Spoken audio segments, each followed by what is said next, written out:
Good morning, everybody. I'm really excited to be here. My husband and I are proud parents of two beautiful little girls. We don't raise them with rigid gender expectations. We didn't let the assigned gender they were given at birth dictate the clothes that they'd wear, the toys that they'd play with, or just generally how they would express themselves. In fact, we would always use the appropriate names for our body parts and tell them that those body parts don't define who we are. We would tell them that it's what's in their brains and their hearts that tell them if they're a boy, a girl, neither, or anything in between. So when our child, who was assigned male at birth, had an affection for feminine things, like wearing dresses, wearing hair accessories, like to paint their nails, it didn't come as a surprise to us.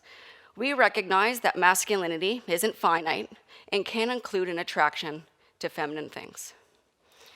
In fact, we were really proud. We were going to raise a son who was going to show the world the diversity in masculinity. But what we didn't know was who we thought was our son was actually our daughter. One night during pre-bedtime conversation where we'd normally talk about our day, my child, who I thought was my son, told me that they were a girl. Told me that they wanted a new name, wanted to use the girls' bathroom at school, and wanted everybody else around them to know that they were a girl. I told her that all of these things were possible. And we talked a little bit more about what that would look like. We talked about who we'd have to tell and what we would tell them. We talked about what her name would be and her new pronouns. And then instantly, my daughter started crying. Not the cry I would expect if she fell and scraped her knee, but this guttural sob, a cry I've never heard before. One like she was been holding it in forever. And instantly, my heart broke into a million little pieces. I held her tightly, and I cried along with her. I told her that she was born perfect, that I love her and support her no matter what, that she wasn't alone, and that her dad and I would do everything that we could to help people understand.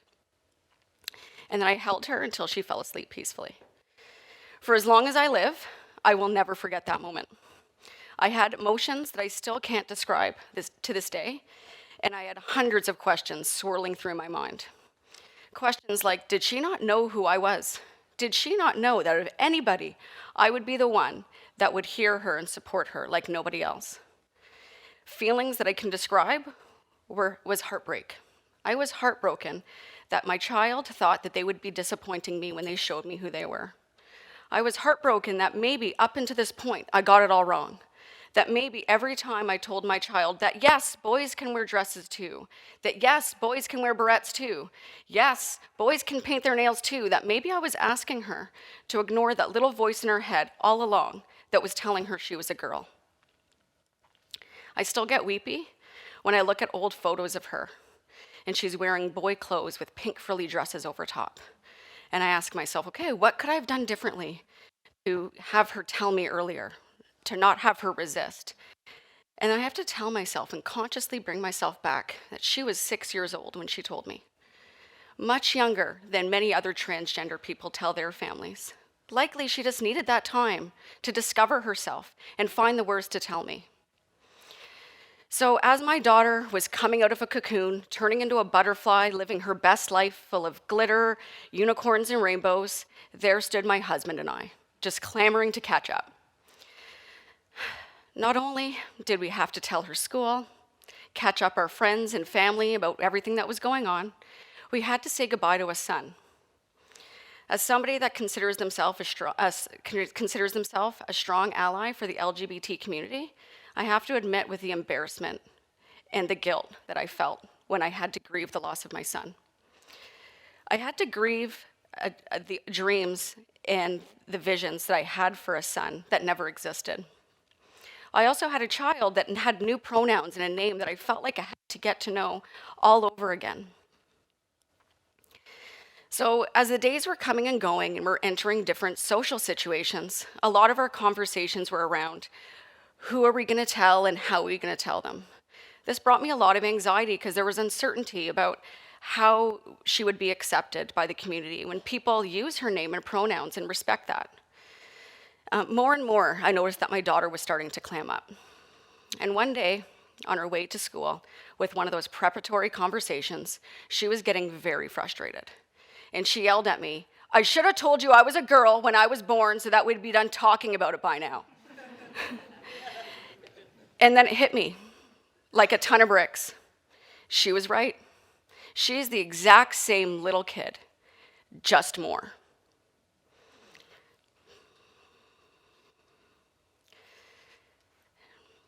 The day after she told me she was a girl, she stood up with no preparation from my husband and I, and not even to our knowledge, stood up in front of her peers during circle time and told them all that she was a girl and had a new name. When her teacher told me this, my tears just started flowing. I felt so proud. She was more self-aware and brave than a lot of adults I know. I was also really proud of my husband and I, proud that we created a community for her where at 6 years old, she felt that she could live her best life. My daughter proudly proclaims that she's a transgender girl and that she got to pick her name. She went from a tentative child with a lack of confidence to a brave little girl ready to take risks. Watching this all unfold was pure magic and gives me the reassurance I need to know that we are doing everything right by her. So we've been very fortunate that as we've been telling our loved ones in our community around us to get so much love and support. It's been absolutely amazing. But there's a common question that we get often asked, and that is, how do you know this is not a phase? And I want to make something very clear that there is not one cell in my body that doesn't believe my daughter. She is real.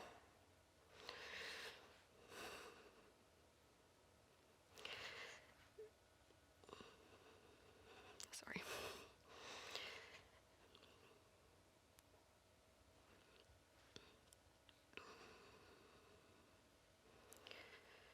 So that night, I could have easily distracted her.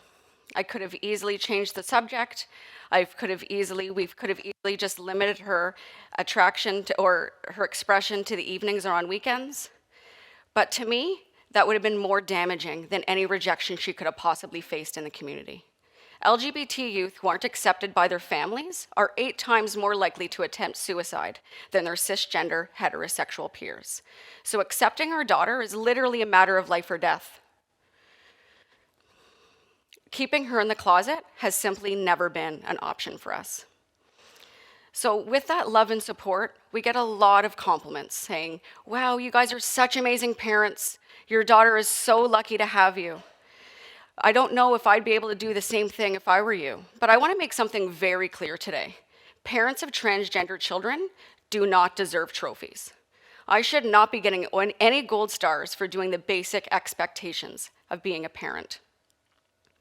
To be a parent is to love your child unconditionally, and to unconditionally love is to be able to see somebody and accept them for who they are, support them and love them no matter what the adversity. So my daughter knows that I'm doing this talk today and is as equally excited as I am. So out of curiosity, I asked her what she thinks it's like for me as a mother to a transgender child, and she said that it's wonderful. She reminds me every day about how lucky I am. So I want to tell everybody out there who doesn't support or believe transgender children, I feel bad for you. I feel bad because you're really missing the magic. While the rest of us go float on a party boat of self-love and acceptance full of glitter, unicorns, and rainbows, there you'll sit on an island of ignorance. I have faith when you hear the tunes pumping and see us having a blast living our best lives, that you'll want to join us. And you know what? I'll be more than happy to have you when you're ready. So I left you a flutterboard, just in case. Thank you.